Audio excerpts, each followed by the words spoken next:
Hey there, everybody. Here's one more video for you guys, and I'm going to tell you about a story. Let's talk about a story about a young orphan who, with the help of her adopted family, fight against oppression. Yes, we'll be talking about Les Miserables, the miserable ones, as is also known as. No, I'm fucking kidding ya. I'm actually going to be talking about Metroid. Yes, and this was actually a hard one to figure out which ones I want to do because the problem with Metroid is here's my big problem with Metroid. I was thinking about should I play Metroid 1, then Metroid 2, then Metroid 3, 4, Zero Mission, which is a remake, and then move on to like the GameCube ones, which I don't have the GameCube yet, so or should I just set with the base 4?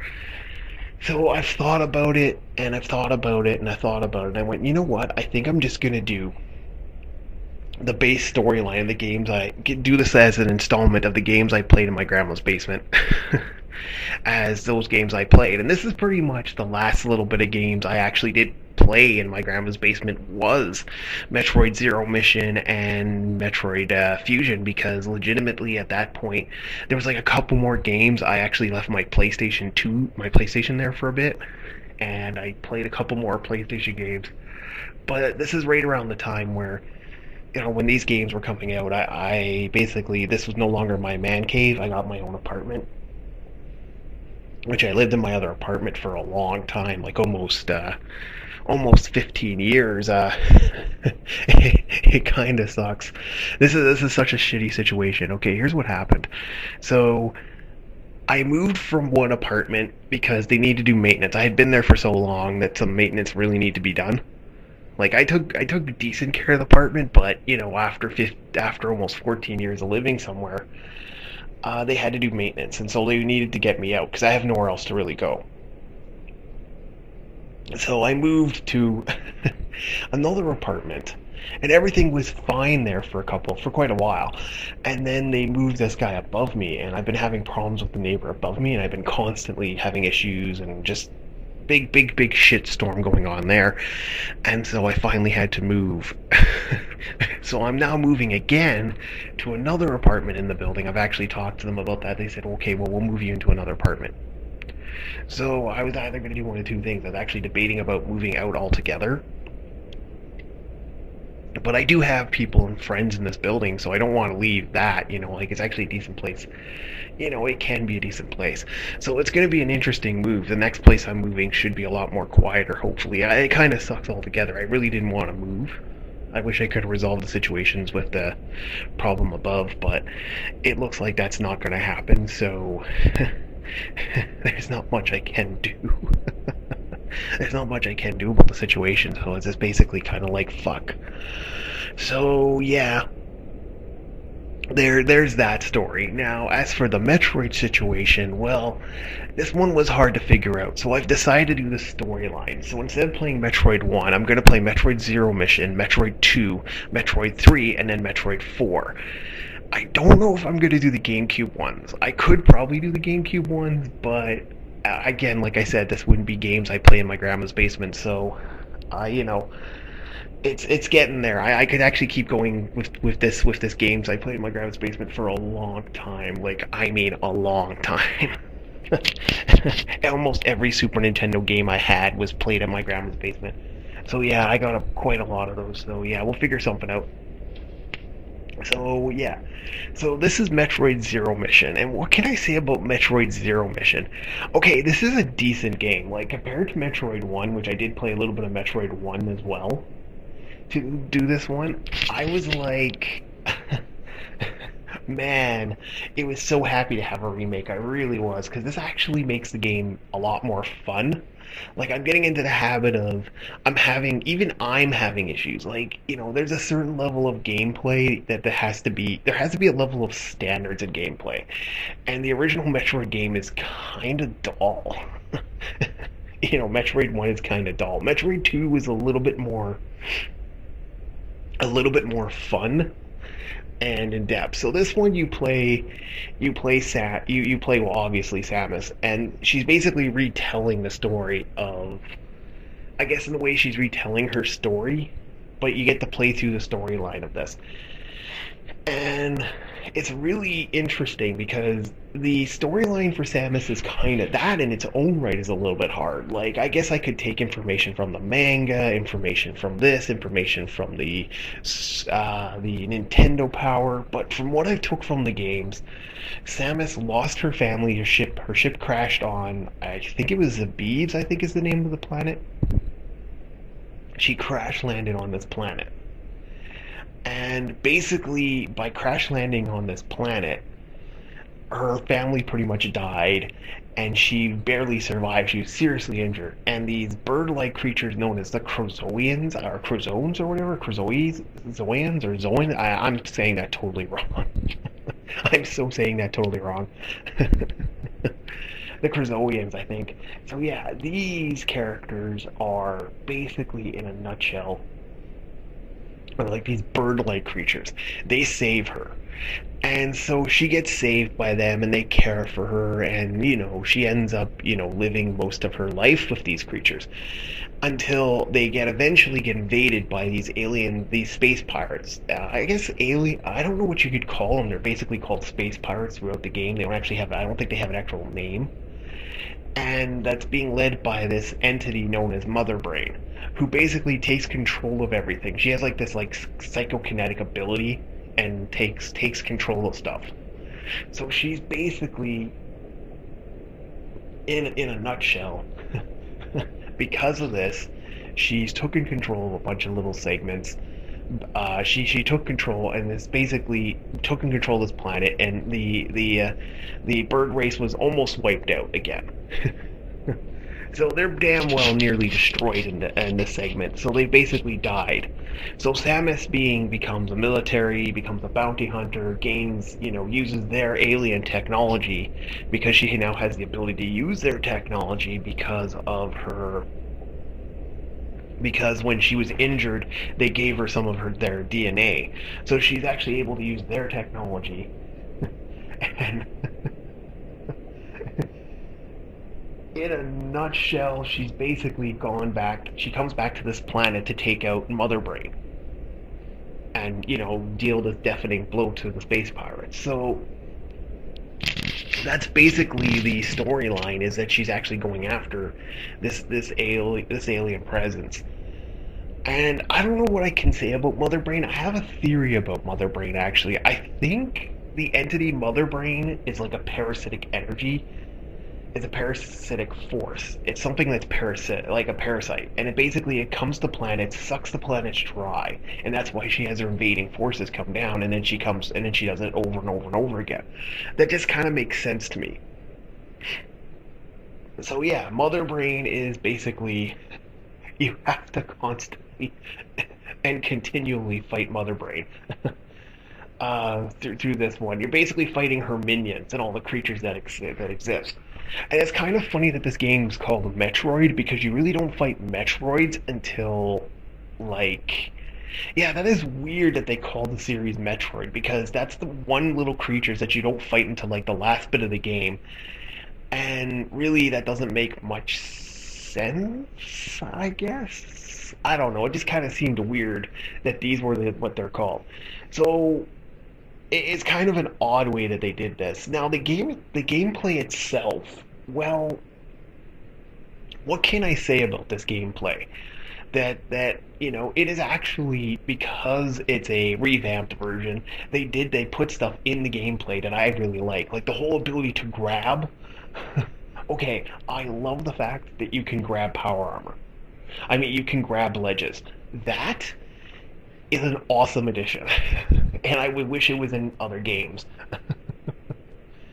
It is also kind of neat how you can grab unknown items that you don't get until later on in the game, until you unlock it later on.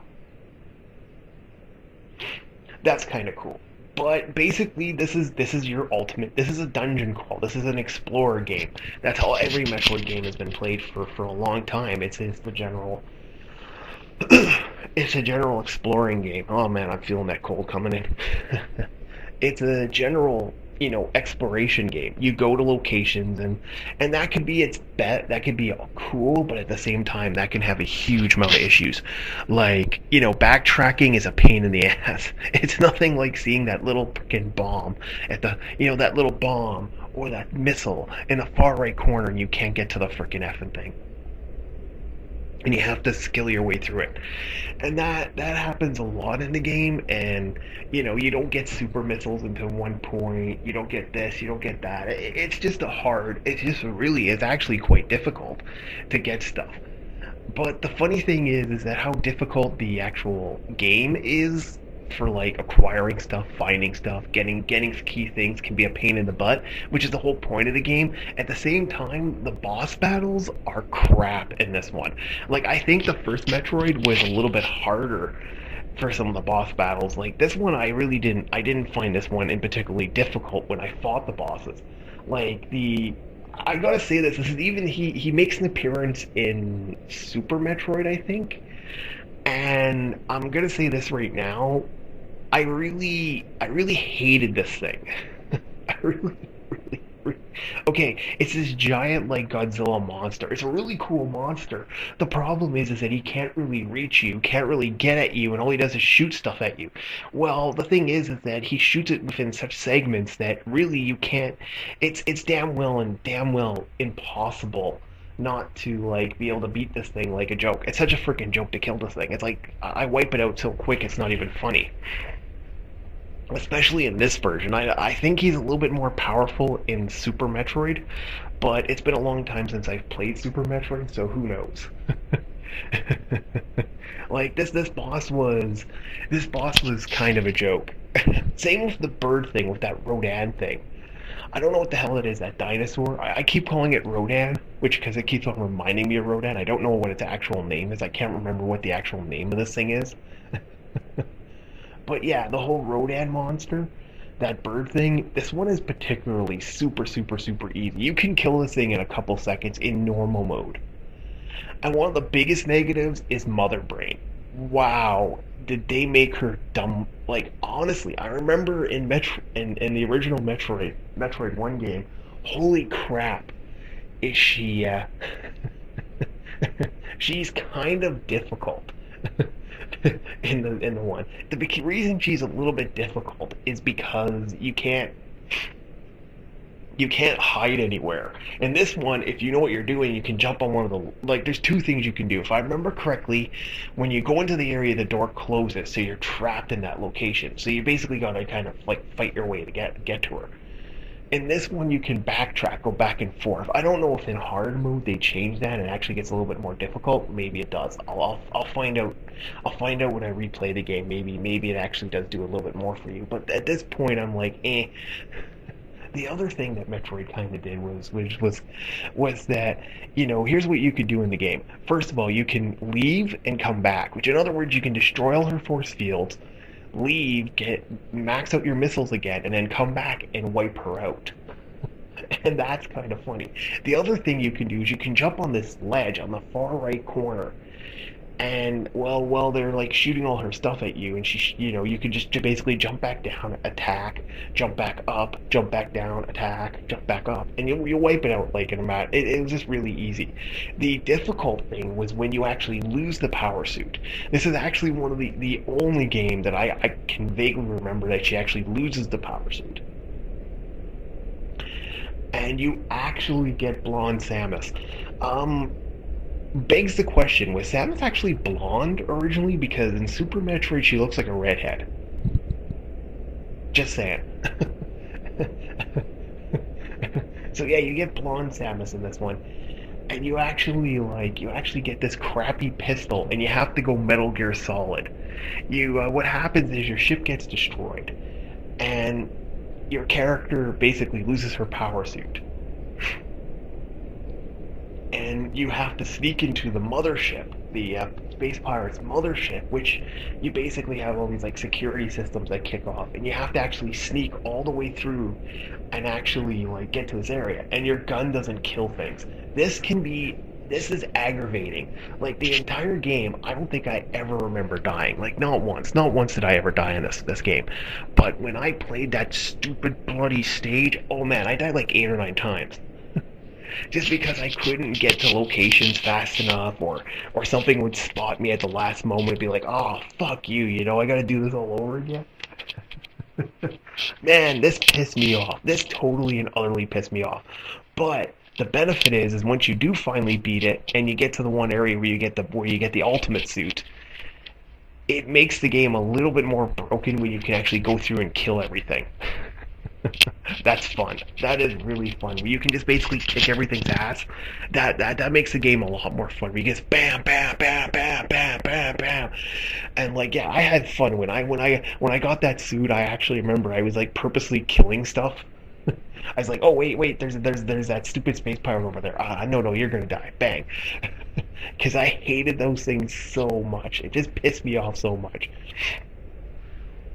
So that was a big pet peeve for me in the game. Um, but once you get the power suit, and then you fight the other boss, the other end boss, and even that robot Rodan is relatively easy to beat. So it was kind of interesting that they did that. And yeah, I just felt like the bosses were super, super easy to beat in this one. In other Metroid games, they're nuts. But in this one, it's kind of okay.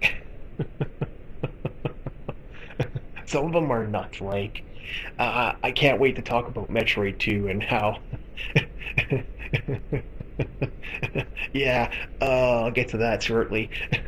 So overall, you beat the monsters, you've destroyed everything, and then you hop on your ship and you fly away. So the funny thing about this is the second time this is the first time that they actually introduced a couple things, which I thought was kind of funny. They reintroduced the time counter thing, which I always find funny that you actually have to escape. They make you escape, and that's something that I always thought was funny, and I wish they actually did that in Metroid 2, but I don't think they do. I'm pretty certain I'm almost finished it, and it just seemed like it was so easy to it was so easy to actually beat. A little bit too easy when it came to the end bosses. Locating stuff and getting stuff was a son of a bitch in this one. It was like kind of like a love-hate with the difficulty. So overall, I'm going to give this game a 6.9 because it was a little bit it had this point of like, yeah, it was fun, but at the same time as it was kind of a pet peeve. Yeah. It was a little bit of a cock stomper, that's for sure. Yeah, cock stomper. That was definitely a little bit of a cock stomper.